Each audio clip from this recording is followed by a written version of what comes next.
So, ito yung part 2. Ito yung part 2 mga boss. Noong video, yun na una kong upload tungkol sa pag-wiring ng multiple speaker. So, since mahaba na yon, hindi ko na sinama itong malaman natin kung ilang ohms ang speaker system natin pagka ganitong naka 3-way tayo. So, ito yung papunta doon sa ating output ng ating integrated amplifier o power amplifier. Tapos yung positive niyan, papunta dito. At bago siya papunta sa positive ng ating mid-range, dadaan muna siya ng non-polar capacitor. So, diretso din yan sa positive nitong ating tweeter. So, bago natin sukatan yan, pakita ko muna ulit yung sukat ng individual na speaker para malaman natin at mag-reference point natin. So, ito, screenshot nyo na yung standard na wiring. So, kung walang crossover network na dadaanan, ganito yung magiging setup ng speaker nyo. So, dalawang, wag nyo kakalimutan to. Wag nyo kakalimutan maglagay ng non-polar capacitor. Dahil masusunog yung tweeter nyo at saka yung mid-range nyo pag hindi kayo naglagay nito. So, ang ground niyan ay interconnected. Ground nito, ground nito, at yung ground natin dito sa woofer ay isa. You are watching Twin 88 channel. Don't forget to subscribe.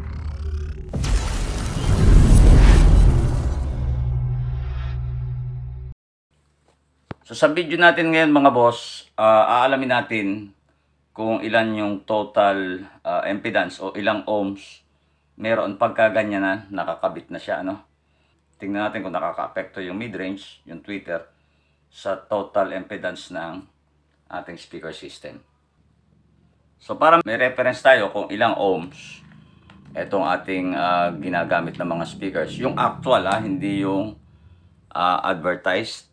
Kasi hindi naman, kagaya nito, hindi lahat ng speaker, kagaya niya nakalagay 8 ohms. Ito, hindi naman lahat nasasakto nila. Ito, lahat yan 8 ohms ang nakalagay.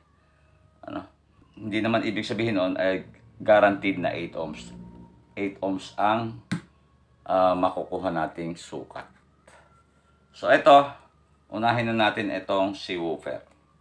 So, anyway, ito, na sinukat na rin natin. Ito din yung ginamit ko eh.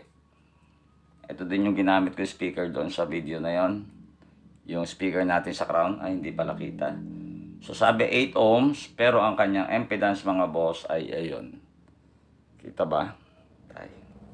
Mag-chopstick tayo at para makita.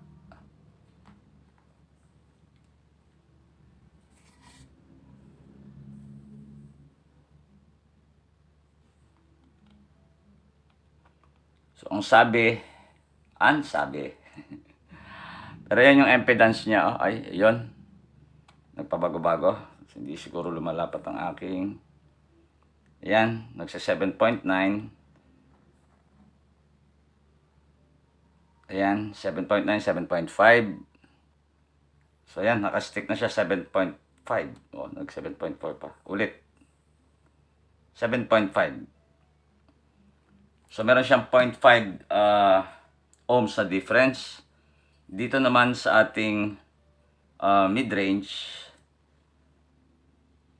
ay ang lumabas, mga boss, ay eto.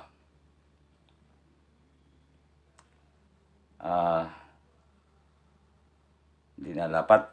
Ayan, 6.6, 6.5. So, 2 ohms. 2 ohms ang diferensya doon sa advertised. So, okay lang naman yon. Hindi naman yun ibig sabihin sira yung speaker mo. So, 6.3, 6.2, ulit pa, isa pa. Ayan. So, parang naglalaro lang siya sa 6 ohms, Yung ating tweeter, eto. Hirap kasi, natalo. 7.6. 7.6.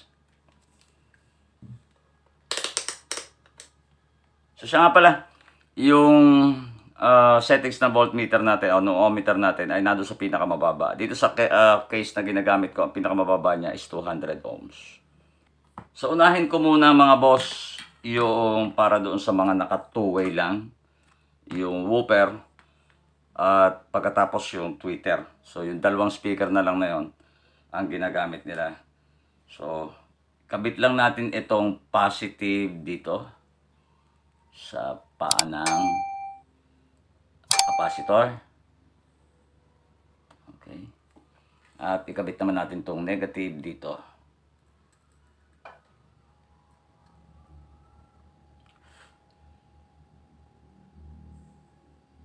Okay.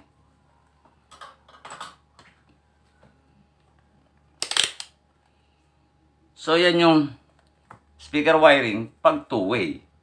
So galing sa output ng amplifier papunta dito sa wooper, at yung connection din na yon ang i-feed natin dito sa tweeter. Pinagkaiba lang, dumaan siya, yung positive side dumaan sa filter capacitor. So tingnan natin kung ilang ohms. So kanina nung sinukat natin, ito 7.6, 7.5. So tingnan natin ngayon, pag nakakabit na silang ganyan, kung ano yung magiging impedance. Kasi doon sa multiple wooper, kung matatandaan nyo, kung napanood nyo na yung video na yon, nababago ang impedance pag nagdalawa tayo nitong wooper. So tingnan natin ngayon, dalawang speaker din yan. Ang pinagkaiba lang, tweeter itong isa. So yan, kita sana. So naging 7.3, 7.4, 7.3. So yan, nag-stick siya 7.3. So halos walang pinagbago, nag-drop lang siya ng 0.2 ohms. So useless, ano na rin yun, irrelevant na yung change na yun. So ngayon, gawin natin, tatlo na sila. So eto, naka 3-way na tayo mga boss. Galing dito, ito yung ikakabit natin sa output ng amplifier. Pumunta sa wooper, positive nito, negative dito. Tapos ganun din, pumunta dito, positive dito, sa isang paa ng non-polar capacitor, tapos yung ground natin. Tapos yung positive din dito, kukonect natin doon sa tweeter. Doon din sa isang paa ng non-polar capacitor, and then yung ground. So tingnan natin ngayon, pag ganun na ba yung connection, kanina na nakita natin na napakaliit lang na naging change doon sa wooper impedance, doon sa ating impedance, total impedance ng speaker system natin. Iayos ko lang tong wire, So, tapos dito tayo sa kabilang paa. Hindi mo makita. At, yun din. So, parang walang nabago, kanina nakabasa tayo ng 7.3, 7.4. Ngayon, 7.4. Mas maganda siguro ang lapat ng aking probe ngayon. So, 0.1 ohms lang ang nabago sa resistance noong basa natin kanina na 7.5 itong speaker na to. So walang kinalaman yung hindi nakakaapekto ang impedance ng ating mid-range at saka ng ating tweeter kung dadaan siya dito sa capacitor. Pero oras na yan ay hindi nyo pinadaan dito sa filter capacitor. Nalimutan yung lagyan, sunog na yung sigurado 100% sunog yung tweeter nyo, sunog din ito. Kasi full frequency ang ipapasok dito. And magbabago yung ating impedance doon sa speaker system natin. Tingnan nyo. Ito yung huwag nyong gagawin. Kanina, may nakakabit tayong capacitor dito sa tweeter. Inalis ko, nirekta natin yung positive doon sa positive terminal noong tweeter natin. At tingnan natin ngayon kung ano naging epekto nung tinanggal natin yung capacitor. So number one effect niyan, 100% ako sunog ang coil nitong tweeter na to. Pag pinatugtog natin. Pero ang purpose lang naman ngayon, makita natin kung ano yung naging impact o naging pagbabago sa impedance ng ating speaker system. Ayan na, nakita nyo na, nagbago. Biglang naging 4 ohms. So, nung dahil dito, kanina, hindi halos siya nakaka-apekto dahil dito. No? Ngayon, inirekta na natin sa Twitter, nagbago na. So, naging 4 ohms na. Pag inalis pa natin ito, pag inalis pa natin itong capacitor na to, lalo nang bababa yan, mawawala na siya doon sa 4 to 8 ohms. And again, hindi ganito hindi ganito ang pagkukonek. Ito yung wag nyong gagawin. So ayan mga boss, sana may natutunan kayo. At muli i-advise ko doon sa mga hindi pa marunong gumamit ng multimeter. Napakalaking advantage mga boss pagka marunong tayo noon. Marunong tayo gumamit. Kasi actual nating makikita hindi tayo nanghuhula. So hanggang dito na lang muna, abangan nyo ulit ang susunod nating video. Yeah, yeah.